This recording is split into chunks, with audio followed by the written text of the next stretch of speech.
So the first things you're gonna need are air dry clay. I got mine on Amazon because I can't find clay out here. I don't know, don't ask me. The first piece is the tail.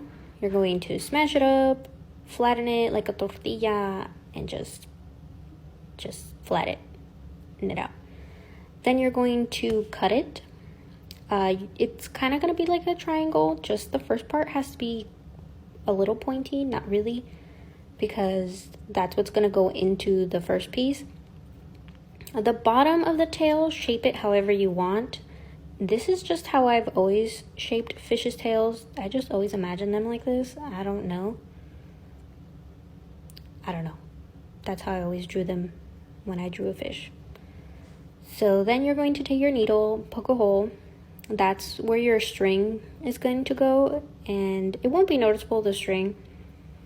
I'm making some lines so then that way when I paint it, it's like noticeable. See, I'm making like a little divot, pinching up the clay with my nail. This is going to be your first pinch pot.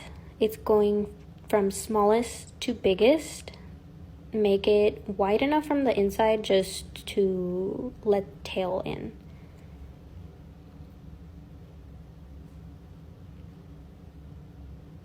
Oh, you can also make them round or rectangular. Just know that if you make them rectangular, you have to continue to make them rectangular. But smaller from the top, just so they fit into the piece from the top.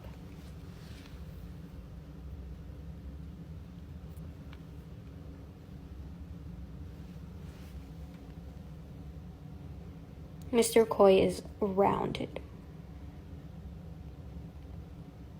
You're going to poke a hole through. Don't make it too big because you need to pass the string through. I'm smoothing it out with my nail just so that way when I pass the string it doesn't get caught with any clay. This is the biggest piece and this is the head, so I'm going to poke a hole through and then shape the mouth. You don't have to do this, you can just do it exactly like the other ones and lift a little bit of the clay to shape a mouth, but you don't have to. This is the piece that I'm attaching inside, so that way I can tie the string through. Since I decided to do my open mouth, I need somewhere to attach the string. I'm also lifting up some clay for the eyelids because I wanted to give my fish eyelids. Like, come on now, why wouldn't I? This is how you're going to pass the string through. I'm going to show you guys how to do it with seashells because my clay isn't dry. I had to make a whole new koi fish just because you guys wanted a tutorial. But my next one is seashells, and I'm just going to show you guys with seashells because they're dry, so it's easier.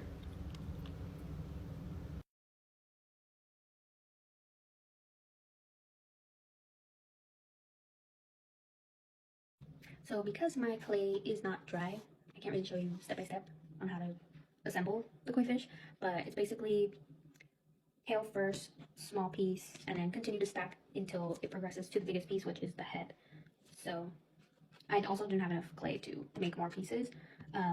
For Mr. Koi, I used 6 pinch pots in total, including his head, not including the tail. The tail was a separate piece, so that was 7 pieces total for Mr. Koi. This one is only 5 pieces. 1, 2, 3, 4, 5, and his tail is 6. I've seen one be made with 13 pieces. So if you're really good at making pinch pots and you can make it way smaller than this and way bigger than the size of this head, then you can make a really long one. But I'm not good at it, so I was only able to make 6 pieces. But I'm going to show you real quick how to assemble it. It's really not that difficult. I'm taking this neon one and I'm going to show you how to do it with shellfish, seashells.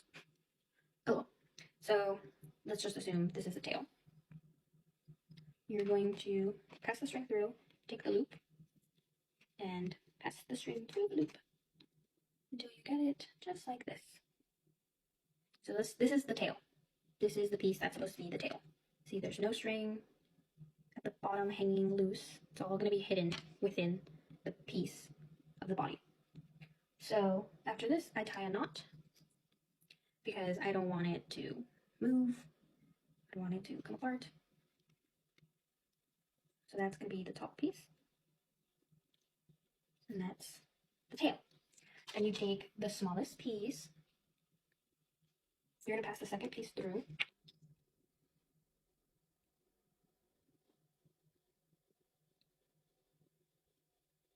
Through the bottom. And obviously you don't want to just let it land because it's going to cover the tail. The smallest piece is too small to cover the tail, obviously, but if you just let it sit over the tail, it won't make any sound.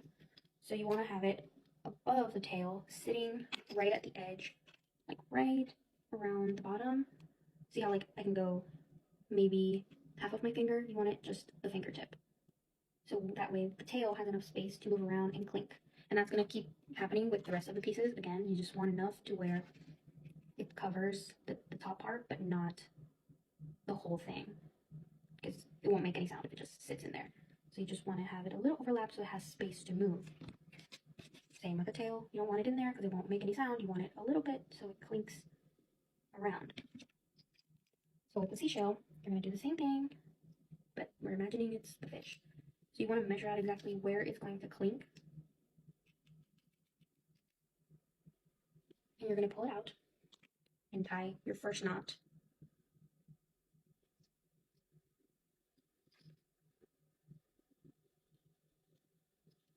So this is the knot that's keeping the tail in place, and this is the knot that's going to keep the body part in place. It does not touch the tail. So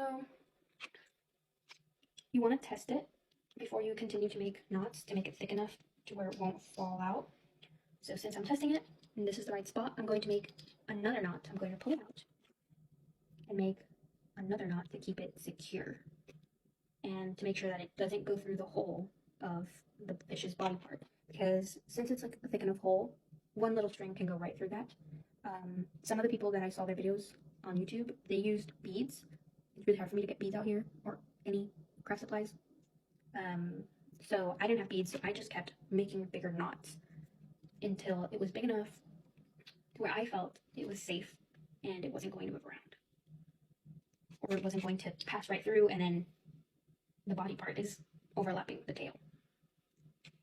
So you just want to make sure that the knot or the bead is big enough to where it won't move the body part. So that won't move. I know it's safe. I can tug on it and it won't go through.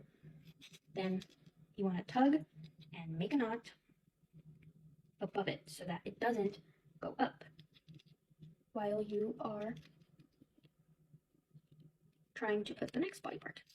So now it won't move up or down, it won't go anywhere, and you just want to, again, keep knotting and secure it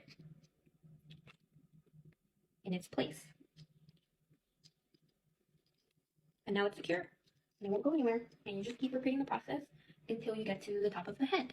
Now, I like it this way, but it is hard to add this piece because you're attaching that, and a lot of people, especially me, are not good at attaching clay. So if you are good at attaching clay to itself, then go for it and do this. I'm not, so I just wing it, and I hope for the best, and I hope that when I attach it to a string and I attach it to my board, and I hope and pray that the wind won't snap the mouthpiece. But if you don't want to risk that, then make the pinch pot, make it exactly like this, and just do the little divot of the eye so that it has, you know, the feel for the eye. And you can also pinch out, I can't really do it because this is already dried out, you can pinch out a mouth, but still keep the hole in place. So that way it's not like, it's not an open mouth, it's a closed and sealed mouth. So, pick your poison? I don't know. And that's just how I saw the other people do it. They did them like this, and they just drew an eye. But I really wanted mine to have a mouth, because it's a fish. So, that's how I wanted it. You're just going to keep stacking until you get to the head. So remember, not at the bottom, not at the top, to keep it in place, and not right, not sitting on it, just a little hover, so that it has the space to move around. Okay. Thank you.